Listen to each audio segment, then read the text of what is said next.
됩니다. 그러니 원장님이 보시기에 가장 멀리해야 할 사람 유형은 무엇인가요?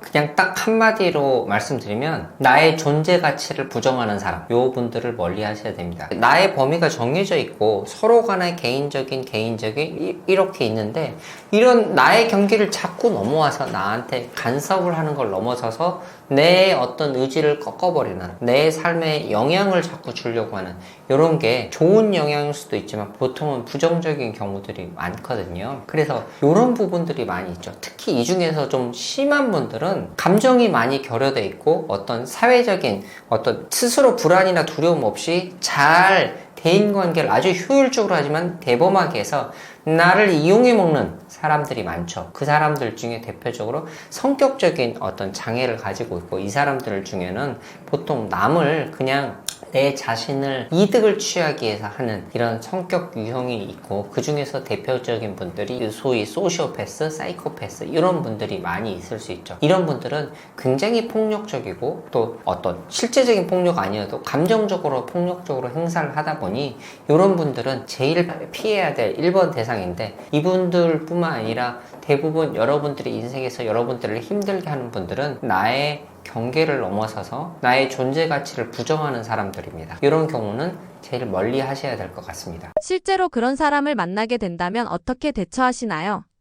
허허실실 이렇게 얘기를 해야 될까요? 그런 분들한테는 최소한의 제 어떤 모습에 대해서는 안 보이는 거죠. 어떤 개인적인 거를 굳이 노출하지 않습니다. 가능하면 말을 많이 안 하는 거죠. 이유는 나의 말을 할수록 그 사람이 나를 약점을 잡아서, 혹은 관계를 할수록 뭔가 교류가 많아질수록 나의 약점을 잡아서 요 사람들이 나를 자꾸 공격하려고 하고 나에게서 어떤 이득을 취하려고 하는 부분들이 많기 때문에 가능하면 크게 교류하거나 하지 않고 거리를 두려고 하는 편입니다. 그리고 내 개인적인 것들을 잘 노출시키지 않으려고 노력은 합니다. 흔히 가스라이팅하는 사람의 대화 패턴은 어떤가요? 첫 번째로는 자꾸 아니다 하고 일관되지 않게 얘기하다가 왜곡시키기도 하죠. 이를테면, 야, 그거 내가 언제 그랬어? 나 그런 적이 없거든?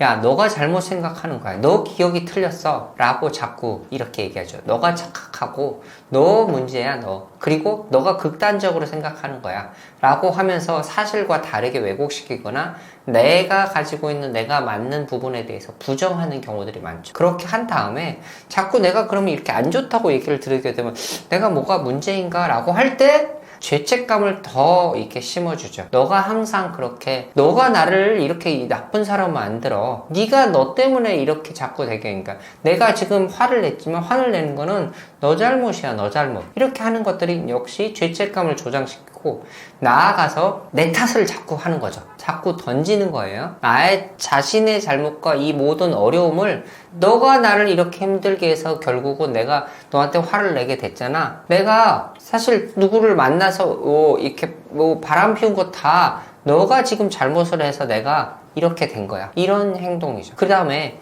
이런 것들이 자꾸 왔다 갔다 하잖아요. 그래서 당근을 주고 처음에는 막 이렇게 좋아했다가 나중엔 너한테 비난의 화살을 똑 쏘아 붙이는 거죠. 이를테면 넌 정말 대단해. 너 정말 예뻐. 정말 잘하고 있어. 이런 것들이 많다가 자꾸 근데 너 왜 그렇게 나를 실망시키는 거야? 너 나한테 그러면 안 되잖아. 라고 하는 이런 말투. 마지막으로 너 세상에 믿을 사람은 나밖에 없어. 너 가족들도 너를 이해 못해. 오직 나만이 너를 이해할 수 있으니까 내 말을 들어. 그렇게 해서 사회적으로 고립을 시키는 이런 경우들이 있을 수 있겠습니다. 인간관계가 정신 건강에 미치는 영향은 무엇인가요?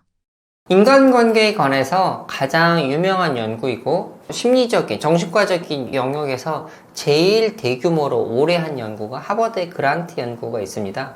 인간관계에 대한 이 연구 결과는 꽤 오랫동안 하고 이런 대규모로 했고 하버드에서 이 80년 넘게 이렇게 쭉 관리를 이렇게 해온 연구에서 결론을 아주 간략하게 내렸습니다. 행복을 위할 때 행복한 사람의 모습에서 인간관계는 세 가지로 요약될 수 있습니다. 좋은 인간관계를 맺을수록 당신의 몸은 점점 더 건강할 수 있다. 실제로 어떤 인간관계 자체가 내가 부모, 형제 혹은 자녀와의 관계 혹은 주변 사람들 종교적인 관계 이가 좋을수록 신체적인 건강 자체가 좋아진다. 또 하나 질적인 깊은 관계, 여러 명, 100명이 아니라 한두 명이라도 깊은 관계를 맺을수록 내가 더 건강해진다.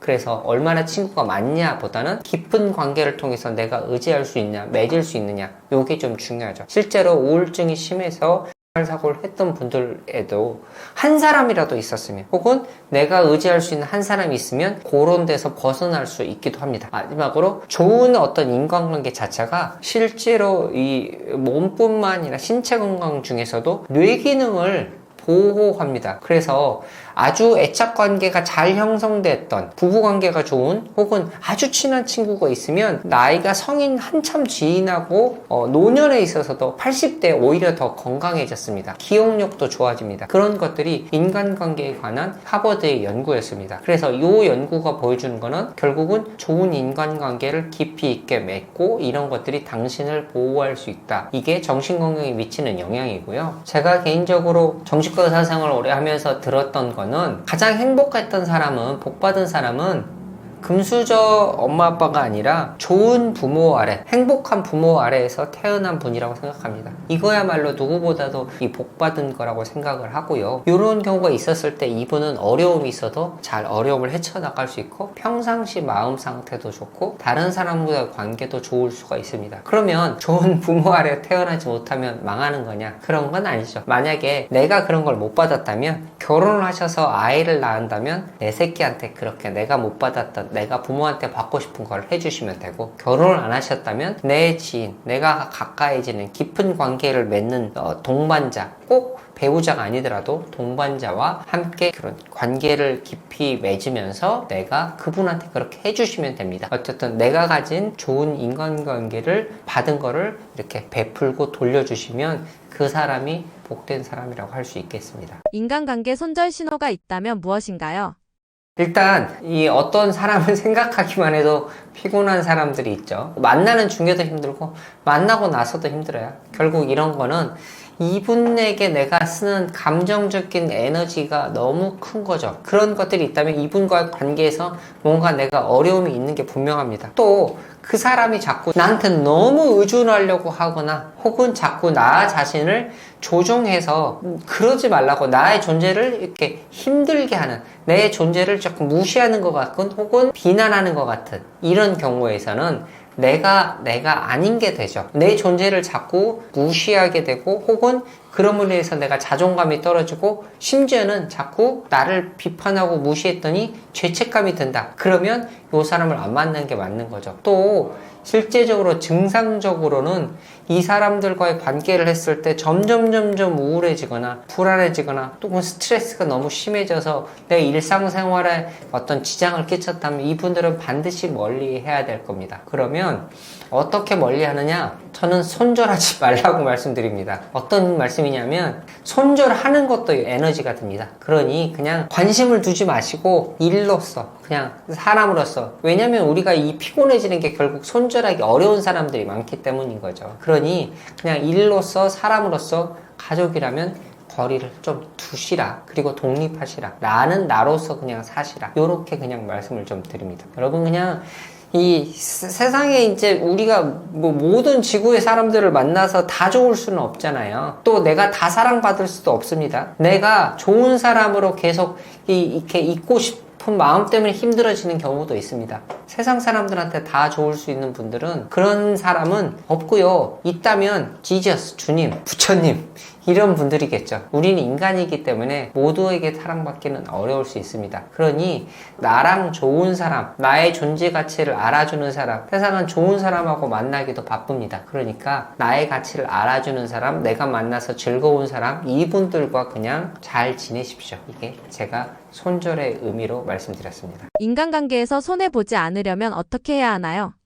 인간관계에서 여러분은 나한테 펀치를 날리면 맞고 계실지 혹은 피하실지, 나도 펀치를 날릴지 어떻게 하실 건가요? 제가 보기에는 제일 좋은 거는 펀치를 못 날리게 나를 이렇게 보호해 두는 게 좋겠죠. 감히 못하게. 그렇게 평소에 활동을 하셔두게 되는 게 나를 경계를 좀 두셔라. 나의 이 바운더리를 확실하게 해 주셔서 나를 보호해 두시라. 이게 좀 말씀드리고 싶습니다. 결국 펀치를 못 날리게 하는 거는 내가 그렇게 감히 이렇게 하지 못하도록 나를 경계를 두고 내 자체를 좀 강한 사람으로, 내 자존감이 있고 쟤는 건드리면 안 되겠다라고 할 수 있도록, 이 사람이 내가 뭐 험하거나 폭력적이거나 말을 세게 하거나 이런 얘기가 아니라 나의 권위, 나의 위험이 있도록 하시라. 그런데 권위적 사람이 자꾸 나를 이렇게 찍어 누르려고 할 때는 그거는 내가 어떤 사회적 지위나 경제적 뭐 여러 이유에서도 그렇게 안 될 경우에는 거리를 좀 두시는 게 좋겠습니다.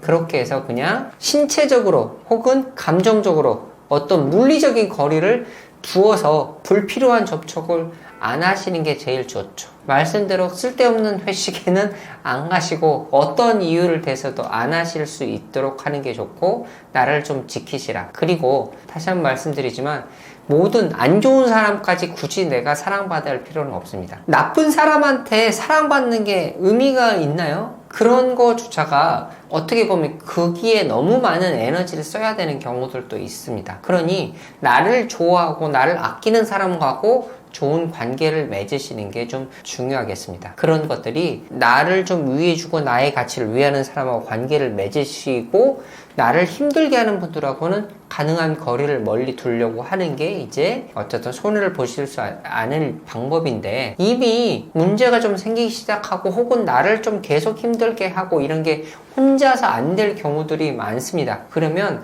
내가 신뢰할 수 있는 사람에게 도움을 청하십시오. 도움을 청하는 것만으로도 내가 스스로 정리가 좀 됩니다. 감정적으로도 정리가 되고, 혹은 다시 돌아볼 수도 있고, 다른 사람의 의견을 내가 신뢰할 수 있는 사람한테 지지를 받아서 힘을 내서 이걸 넘어갈 수도 있습니다. 그런데 주변에 그런 사람이 없거나 그것만으로도 부족하시다면 꼭 상담을 받으실 수 있으면 좋겠습니다. 전문가의 도움을 받아서 내가 이런 위치에 혹은 계속해서 피해를 받아와서 내가 실제로 이러지 않아야 되는데 그 속에 빠져버려서 지금 손해보지 않아야 되는데 계속해서 거기에 위치에 빠져있는 그런 경우들도 있거든요. 상황에 빠져버리는. 그러니까 꼭 전문가의 도움을 받으실 수 있으면 좋겠습니다. 솔직한 줄 착각하는 무례한 사람에게 어떻게 대처하면 좋은가요?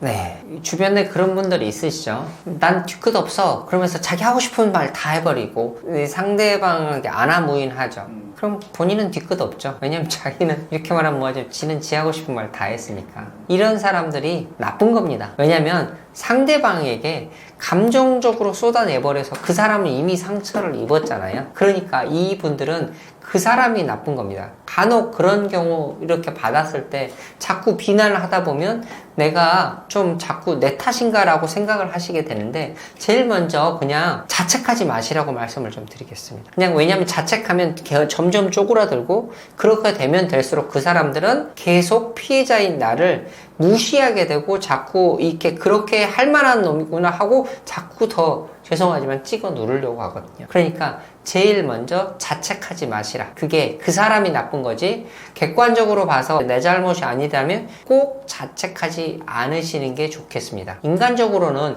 나쁜 사람은 미워해도 괜찮습니다. 그 다음에 이 솔직하고 이런 사람들은 항상 그렇게 행동하니 그 사람들하고 이렇게 나를 자꾸 도구로서 쓰려고 하니까 그 사람한테 좀 벗어나시면 좋겠습니다. 그래서 가능하면 도망치셔서 장소랑 시간과 장소랑 겹치지 않도록 하시고, 직장 상사에는 나를 자꾸 불러서 더 시키려고 할 때니까 내 일 요 정도만 꼭 하시고 더 이렇게 시간을 많이 보내거나 업무 시간 외에 대화를 막 한다거나 이러지 않으시면 좋겠습니다. 그 다음에 감히 나한테 그러지 못하도록 꼭 나의 정체성을 좀 유지하시라. 자꾸 나한테 뭐라고 하면 그건 제가 한번 해보겠습니다. 제가 할 수 있는 만큼 해보고 제 문제는 제가 해결하겠습니다. 이렇게 하는 거고, 친구가 자꾸 그렇게 해서 내가 힘들어진다면 야, 너가 그렇게 말한 건 선 넘는 것 같아.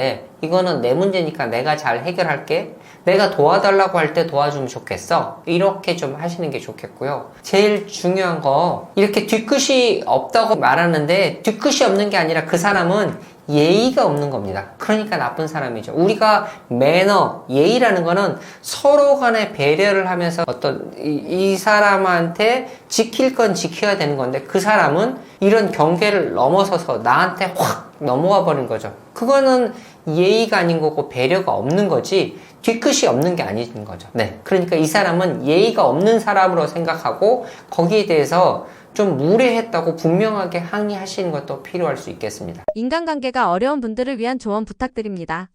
보통 이 사람들 이 인간관계 많이들 어려워하십니다. 원래 인간관계가 제일 어렵죠. 직장에서도 직장인들 조사했을 때 제일 힘든 게 어떤 직장 내에서 인간관계 어려움 때문에 힘들어 하십니다. 그런데 다 마찬가지입니다. 다른 분들도 마찬가지여서 뭐 보통 골프 치시는 분들 얘기하시잖아요. 보세요. 제일 세상에 힘든 거 세 가지. 자식, 배우자, 골프. 그러면 자식이나 배우자 제일 가까운 분들일수록 더 어려운 거고 모든 인간관계가 어려울 수도 있습니다. 그런데 여기에서 중요한 거는 자꾸 변화시킬 수 없는 것들을 자꾸 달라질 거야 라고 하다가 힘들어지시죠. 내가 이 사람이 요것만 좋아지면 나는 이 사람을 이렇게 바꿀 수 있어. 그래서 이 사람을 내가 이렇게 변화시킬 거야 라고 하다가 이혼하게 되는 경우들도 많죠. 결혼을 하실 때 오해를 하시고 그래서 어떤 경우냐면 물론 차츰차츰 변해가는 거지만 그건 그 사람이 변해가는 거고 나와의 관계에서 스스로 변해갈 수 있는 거지 내가 변하라고 해서 변한 건 아닌 거죠. 우리는 자아, 자신, 내가 있기 때문에 내가 스스로 해나갈 때 변화시킬 수 있습니다. 상대방의 마음을 어떻게 우리가 알겠습니까? 그렇게 너무 판단하고 상대방을 변화시키려다가 내가 지치는 거죠. 이거는 성 프란체스코 기도문에서 나오는 건데 어떤 게 있냐면 제가 변화시킬 수 없는 것들은 그걸 받아들일 수 있는 평화로운 마음을 주시고 또 내가 변화할 수 있는 것들은 그걸 도전할 수 있는 용기를 주시고 또한 이 둘을 구별할 수 있는 지혜를 주십시오 라는 게 성 프란체스코의 기도문입니다. 결국 우리는 바꿀 수 없는 거에 대해서는 수용하고 바꿀 수 있는 거에 주목을 하자 이렇게 말씀을 좀 드리고요. 제 환자분 아주 말기암 여러 번 겪으셨던 분이십니다. 그분이 이런 말씀을 하셨어요. 본인은 오랫동안 암을 겪어왔고 이미 생존 정도를 지났음에도 그냥 자기는 열심히 살아가고 있다. 그러면서 자기는 이런 어려움을 겪었을 때 그냥 5가지만 통제하려고 한다. 5가지가 식사, 수면, 또 운동, 그 다음에 약 먹는 거. 마지막으로 내 질환이나 병 혹은 삶에 대한 태도 이런 것들을 내가 통제하려고 하고 그 나머지 것들은 또 암이 어떻게 될지 불안하고 이런 것들은 병원에서 하도록 한다 이렇게 하시더라고요. 그러니까 결국 내가 내 스스로 할 수 있는 거 내가 변화시킬 수 있는 것들은 변화하려고 하고 내가 통제하려고 있는 건 하시고 바꿀 수 없는 남은 그냥 두십시오. 이렇게 좀 말씀드리겠습니다. 우울증과 우울감 헷갈리는 분들이 많은데 우울증 구체적으로 무엇인가요? 네, 우울감은 누구나 이제 약간 슬픔이나 우울하다 이런 거를 말버릇처럼 말씀들을 많이 하시죠. 그래서 우리에게 있을 수는 있는데요, 우울감은.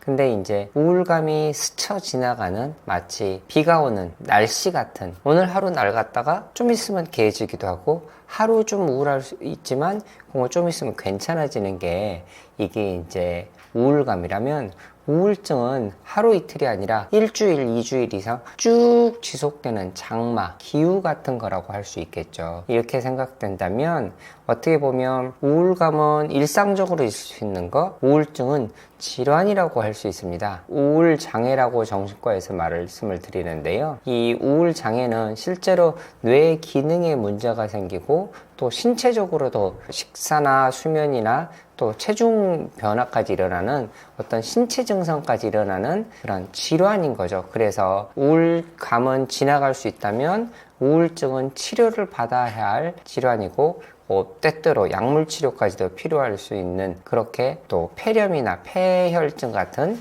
그런 어떤 경우에는 생명까지 위험할 수 있는 그런 질환이라고 할 수 있겠습니다. 우울증 걸린 사람들이 자주 하는 습관적인 말이 있나요? 좀 전에 뭐 우울감에 대해서 말씀드렸는데, 우울한 분들이 우울하다라고 얘기를 처음에는 하실 수는 있지만 나중에 가면 오히려 습관적으로 하는 말이 아니라 아예 말씀이 없어지십니다. 아무 말도 안 하고 거의 무기력하고 멍한 채로 지냅니다. 그래서 습관적으로 하는 말이 있다기보다는 습관적으로 오히려 말씀을 많이 하시는 분들도 말씀 자체가 없어져 버리는 거죠. 그게 이제 우울증이라고 할 수 있겠습니다. 그리고 또 간혹 그 얘기를 하신다면 자꾸 무슨 일만 생기면 자책을 하세요. 내 탓으로. 책임을 내가 이게 못나서, 내가 뭘 잘못해서, 본인의 잘못이나 이게 아님에도 불구하고 꼭 자신의 어떤 책임을 나한테 지어주는, 그러니까 책임 소재를 나한테 자꾸 하게 되거든요. 이게 정신분석적으로나 혹은 우리가 이제 심리적인 거를 좀 뒤져보면 자꾸 자책을 하는 게 이게 바로 우울증이 나 자신을 공격하는 것들이거든요. 그래서 자꾸 자책을 하고 되고 소위 자기 비난을 하게 되는 상황들이 많이 벌어져서 자책을 하게 됩니다. 그리고 이제 어르신의 경우는 나 몰라 못해 결국 할 수 없다라고 자꾸 자기를 낮추고 부정적으로 보게 되는데, 이 역시도 세상을 부정적으로 보는, 비관적으로 보는 이런 필터가 껴져 있어서 자꾸 자신은 못할 거라고 비난하고 혹은 나를 부정적으로 보는 이런 습관들이 있기는 하십니다. 평소에도 자책을 많이 하는 사람은 우울증에 걸릴 확률이 높다고 볼 수 있을까요? 통계적으로 딱히 우울증이 많이 걸린다 이렇게 말씀드리기 어렵지만, 자책을 한다는 것 자체가 세상에 대해서 부정적으로 보고 특히 나 자신에 대해서 부정적으로 보는 게 좀 많거든요. 그러니까 이게 우울증이 있는 경우는 세상에 대해서 혹은 나 자신에 대해서, 미래에 대해서 부정적으로 보는 게 심리이긴 합니다. 그 중에서 나 자신에 대해서 자꾸 자책하고 부정적으로 한다면 우울증의 소인이 있는 분들이 가지고 있는 심리적인 기제랑 아주 유사할 수 있고 그 중에서 큰 부분을 차지할 수 있죠. 그래서 이런 부분들이 어떤 환경적인 스트레스 요인이나 인생에서 큰 문제가 생기거나 혹은 사건이 생긴다면 우울증이나 우울장애로 될 위험성이나 이런 것들이 높아질 수도 있겠습니다. 우울증 무조건 병원에서 치료받아야 하는 병인가요?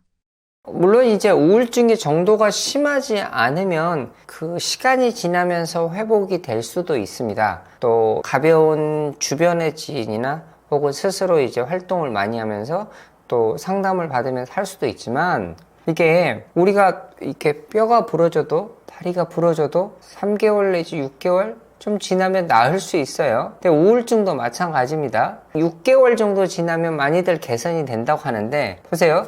뼈가 부러졌는데 뭐 8주 정도 지났을 때 뼈가 붓는데 제대로 고정을 해놓지 않으면 엉뚱하게 붙잖아요. 그런 것처럼 우울증이 질환으로 병으로 왔었을 때 심각한 상황일지 아닐지도 모르고, 또 하나는 심각한 상황이었을 때 부목을 잘 대주지 않는다면 나한테 팔이 이렇게 휘어지는 것처럼 내 마음도 왜곡되고 이게 상처가 생겨버리고, 그렇게 되면 기존의 나와는 좀 다른 방식으로 후유증이 남을 수도 있겠죠. 그러니 일단은 우울증이 심각한지 아닌지 병원에서 정확하게 평가를 받아보시고, 약물 치료가 두려우시다면 약물 치료를 받아야 하는 정도 자체를 우울증 약을 써본 분들한테, 안 써본 분들이 써야 되는지 안 써야 되는지 모르잖아요.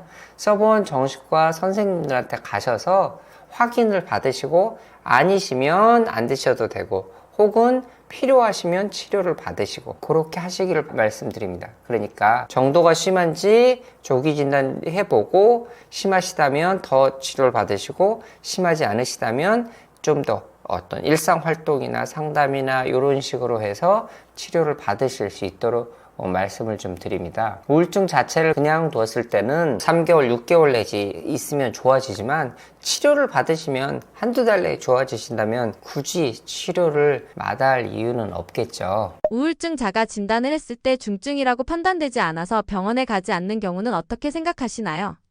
자가 진단이 이제 여러 가지 요런 정도를 파악해서 소위 스크리닝이라고 하는데, 문제가 있는지 없는지 걸러주는 거죠. 마치 건강검진처럼 또 학생들 또 정서행동 장애 정도를 보는 게 있잖아요. 그런데 이게 이제 자가진단을 하는 것들이 이렇게 많이들 확대되면서 문제가 있는 걸 걸러주는 걸 좋은데, 이게 어느 정도인지 보는 거를 그냥 체크해서는 확인하기가 쉽지는 않습니다. 왜냐면 내 마음도 어제랑 오늘이랑 다를 수도 있고, 남들이 보기에는 혹은 실제적으로 그런 객관적으로 보기에는 좀 심할 수도 있는데 스스로 난 아니야 라고 생각하는 경우도 있을 수도 있으니까요. 그러니까 이런 경중의 정도를 너무 혼자서 이렇게 막 무시하지는 마시고, 이게 정말로 조금 나에게 좀 힘이 든다, 좀 자꾸 사람들이 달라졌다고 한다, 또 이전의 기능만큼 내가 못하는 것 같다, 일상생활에 어느 정도 최소한의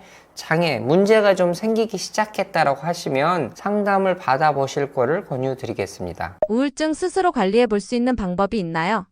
이제 어떤 상담을 받고 우울증 자체에 대해서 만약에 이게 우울증 전이었다면 혹은 예방을 하고 싶으시다면 제일 먼저, 혹은 이거는 우울증을 받으신 분한테도 이제 좀씩 개선이 됐을 때 말씀드리는 건데요. 일단은 제일 중요한 건 일상 관리를 잘 하시는 게 중요합니다. 우리가 그냥 꼭 정신과적인 질환이 아니더라도 혹은 건강관리를 할 때, 또 병원에 가셨을 때 제일 꼭 기본적으로 의사분들이 물어보잖아요. 여쭤보는 게 식사 잘 하시는지, 수면, 잠 잘 주무시는지, 혹은 대소변 잘 이렇게 원활한지, 이런 것들이 우리 몸의 아주 기본적인 일상관리를 내가 하고 있느냐, 내 몸이 스스로 하고 있느냐, 이런 거거든요. 그런데 이런 것들이 제대로 되지 않고 있다면 이거는 어떤 약간의 위험성이 있는 위험 요인이 될 수도 있고, 혹은 몸이 안 좋아졌다는 근거가 될 수도 있겠죠. 이 잠을 계속 못 자면 힘들어지는 거 맞잖아요. 또 식사를 계속 못하면 당연히 체중도 빠지고 힘들어지잖아요. 그런 것들을 문제가 되지 않도록 잘 관리를 하는 게 결국은 기분이 좋아질 수 있습니다. 예를 들어서 나 오늘 12시, 1시, 2시까지 늦잠 너무 잘 잤어.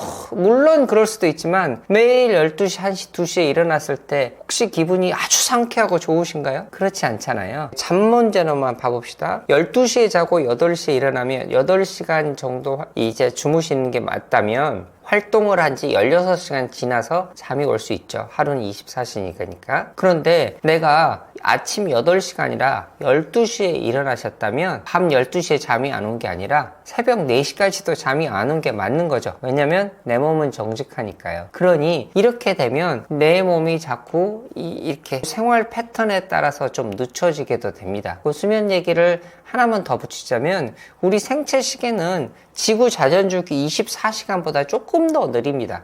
24점 몇 시간 이렇게. 그러니 자극을 받지 않으면, 이런 빛의 자극, 또 아침 출근하는 일상의 자극, 요런 게 없으면 점점 밀리게 됩니다. 점점 밀리게 되면 늦게 일어나고, 늦게 일어나면 기분이 안 좋아지고, 이런 것들이 계속 악순환이 될 수 있겠죠. 그래서 관리할 수 있는 첫 번째는 일상을 잘 유지하시는 게 중요하고, 그 일상을 유지할 때 중요한 게 수면이니, 수면을 관리하는 법 중에 제일 1번은 아침에 나가시는 거. 꼭 직사광선이 아니더라도 밖에 나가서 햇빛을 쬐시면 아까 말씀드렸던 16시간 지나면 잠이 오잖아요. 그게 중요한 요소가 아침에 햇빛을 받으시면, 여러분 많이 직구하셨던 혹은 멜라토닌 광고 많이 나오죠. 이 멜라토닌이 체내에서 12시간, 15시간 이후에 이렇게 올라가면서 잠이 옵니다. 그러니 아침에 꼭 나가시는 거. 그래서 산책을 하시는 게 1번입니다. 산책을 하는 거는 또 하나 이유는 몸을 많이 움직이시는 게 두 번째가 되겠는데, 연달아서 몸을 많이 움직이시면 내 몸이 운동을 하게 되는 거죠. 내 기분 상태가 별로일 때 몸을 움직여서, 예를 들면 기분이 별로일 때 기분이 좋아져야 돼. 아무리 머릿속으로 해도 안 되는 거죠. 그렇게 되면 힘도 없어지고 몸이 이렇게 처지게 되죠. 대신에 머리로 안 된다면 탑 다운이 아니라 바텀스 업해서 몸을 움직임으로 인해서 머리를 다시 전환을 하는 거죠. 그렇게 내 몸을 움직이는 것 자체, 운동 효과는 잘 아실 겁니다. 운동 효과는 약만큼이나 주 3회 이상 이렇게 여러분 아시는, 그렇게 했을 때 그런 어떤 내인성 호르몬이나 신체 이 활력들이 훨씬 더 좋아지면서 우울증을 하는 걸 예방을 하는 데 도움이 됩니다. 단 지금 이렇게 말씀드리는 건 우울증이 예방하는 거 혹은 우울증이 심하지 않은 경우이고, 우울증이 심한 분들은 그렇게 움직일 기력이 없습니다. 그러니 저희도 보통 처음 힘들게 오셨던 분들한테는 이런 말씀을 드리지는 않습니다. 그러니 우울증을 정도가 어느 정도인지 파악이 된 뒤에 주변에도 이렇게 전해 주실 수 있으면 하시고, 나 스스로에게도 심하시다면 진료를 받고 치료를 받으시고 회복될 수 있는 정도로 이 전환이 되신다면 이런 일상 관리를 잘 하시면 좋겠습니다. 스스로 우울증인지 알 수 있는 자가진단법은 무엇인가요? 네, 우울증 선별 검사가 꽤 많이 있습니다. PHQ-9이라고 하는 게 좀 많이 유명한데요. 그거는 뭐 다른 게 아니라 우울증의 진단 기준 9가지를 잘 풀어서 내 기분 상태가 어떠한지 보는 거죠. 또 역학조사형 해서 24개 문항인가 이렇게 되는 조사 문항들이 있습니다. 인터넷에 보시면 이제 우울증 자가 진단 하시면 어느 기관, 예를 들면 정신건강복지센터라는 공공기관이든 혹은 병원급이든 혹은 여러 심리센터든 또 이렇게 의원이든 이런 데서도 많이 올려져 있으니까 해 보실 수는 있겠습니다. 일단 선별검사용으로는 대단히 효과가 있을 수 있겠죠. 하지만 중요한 건 내가 어떻게 체크하느냐에 따라서 다를 수도 있으니 조금 더 제대로 된 검사를 원하신다면 꼭 반드시 상담해 보시기 바랍니다. 그래야 어떤 조기 진단의 중요성, 일이 커지기 전에, 아파지기 전에, 그렇기 전에 조기 진단을 하기 위해서는 그래야 만성화되지 않고 혹은 심각화되지 않으니까 가보실 거를 권해드리겠습니다. 우울증에 걸리면 평소 생활과 인간관계에서 어떤 행동 패턴을 보이게 되나요? 이제 우울증에 있어서 많은 분들이 보이는 행동 습관이 양상들이 있는데요. 우울증의 진단 기준에 보면 9가지 기준 중에 중요한 게 몸으로 나타나는 것들이 굉장히 많습니다. 체중이 변화되고 또 체중이 늘거나 줄거나 입맛이 없어지거나 혹은 수면에 문제가 있거나 활력이 떨어진거나, 이 활력이 떨어지는 게 에너지가 전혀 없는 거고 무기력해지는 거죠.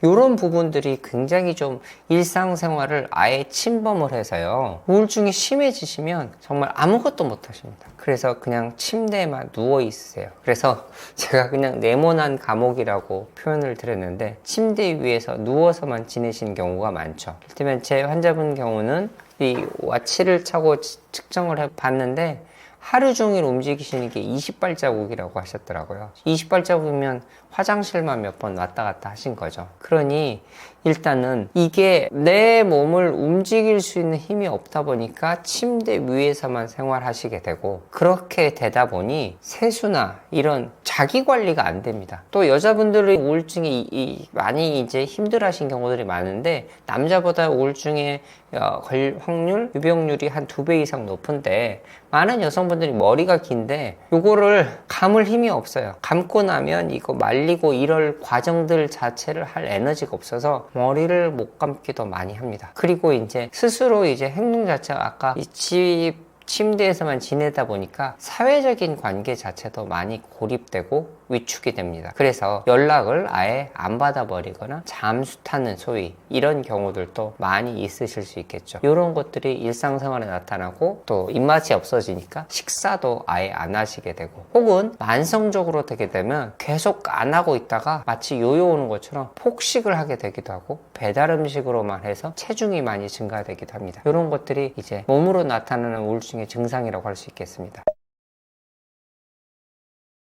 자꾸 많은 분들이 이제 힘들어지면서 나를 자책하는 경우들이 좀 많아집니다. 어쩔 수 없이 사람이다 보니까 그렇게 되는데, 제가 제 환자분들하고 말씀 나눌 때 어떤 경우에서는 내 탓을 하는 경우가 있을 수도 있고 그게 당연하기도 하지만, 어떤 일이 이미 벌어졌고 내가 할 수 없는 부분에서 내게 아닌데도 자책을 하시는 경우들이 많습니다. 그때는 내 탓하지 마시라고 합니다. 왜냐면 도움이 진짜 요새 말로 1도 안 되니까요. 차라리 자책을 하는 시간에 지금 나를 좀 돌보십시오. 나를 돌보고 나를 케어를 하시는 게 중요하고, 중요하고, 나한테 자책하고 비난하고 하는 게 만약에 어떤 상황이 벌어졌는데 자책을 하시게 된다. 그러면 제가 이렇게 말씀드리죠. 여러분의 딸이 있으시다면, 여러분의 아들이 있다면 자녀에게 이런 상황이 벌어졌을 때 자녀한테 자꾸 비난하실 건가요? 라고 여쭤보면 아니라고 하죠. 그럼 어떻게 하실 건가요? 그러면 격려해주고 돌봐줘야죠. 그게 답입니다. 여러분 자신이 힘들어지시면 자꾸 자책하지 마시고